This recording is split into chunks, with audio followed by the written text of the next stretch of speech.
Venezia Post, venerdì 17 giugno 2022.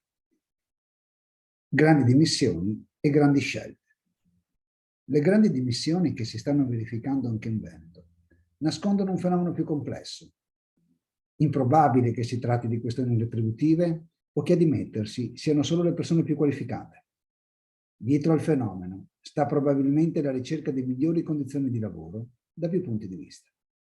Alle imprese si chiede dunque nel post-Covid di elaborare adeguate strategie e politiche di gestione delle risorse umane. Qualche giorno fa su queste colonne sono stati riportati i numeri delle grandi dimissioni in Veneto in base ai dati di Veneto Lavoro. Nei primi 5 mesi del 2022 le persone che hanno lasciato volontariamente un lavoro a tempo indeterminato sono state ben 51.600, il 32% in più rispetto allo stesso periodo del 2021.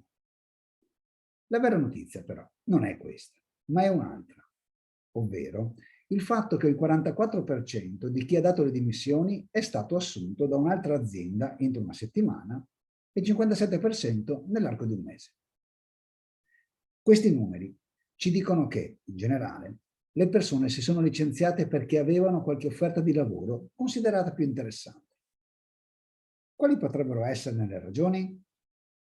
Potrebbero averlo fatto per un livello retributivo più elevato, ma sarebbe una motivazione semplicistica e poco interessante, perché la concorrenza sul mercato del lavoro a suon di denaro si fa da sempre e si continuerà a fare. In ogni caso, se fosse davvero così, saremmo comunque di fronte a un fatto interessante, perché vorrebbe dire che in questo territorio ci sono parecchie imprese con elevata ability to pay, perché impiegano meglio le maestranze e hanno una più elevata produttività del lavoro. Ma è comunque una spiegazione inverosimile. Un'altra spiegazione è che si siano licenziate le persone più qualificate per andare alla ricerca di lavori dove poter esprimere al meglio le proprie competenze e le proprie ambizioni. È una spiegazione romantica, ma anch'essa inverosimile sui grandi numeri. La spiegazione più probabile è invece che queste persone siano andate alla ricerca di migliori condizioni di lavoro e le abbiano trovate in imprese che nel corso degli ultimi anni, anche per effetto della pandemia, hanno modificato i modelli di organizzazione e gestione del lavoro. C'è chi ha ripensato gli stili di leadership e di coordinamento e di gestione per qualificare e nobilitare il ritorno del lavoro in presenza e gestire il lavoro a distanza, con soluzioni ad hoc per i diversi segmenti di popolazione aziendale. C'è chi ha introdotto nuove soluzioni per migliorare l'estetica, l'ergonomia e l'accessibilità degli spazi di lavoro sia domestici sia in azienda. E c'è chi ha creato piani di welfare ispirati alle logiche dell'inclusione. Questi elementi sono meno strumentali del livello retributivo e anche meno romantici del qui non mi valorizzano abbastanza e allora me ne vado, ma sono molto attuali.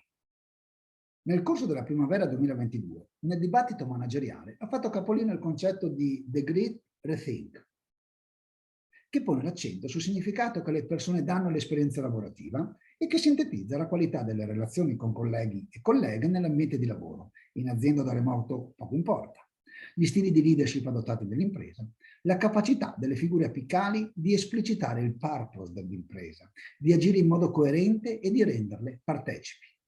Le imprese che hanno colto questa esigenza si sono adoperate non solo per cambiare i processi, ma anche per coinvolgere le maestranze o, come si dice in gergo, per portarli a bordo.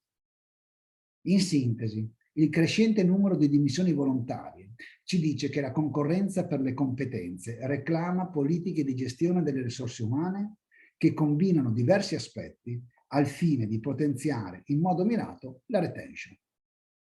Anche per le imprese si apre quindi la stagione del The Great Rethink.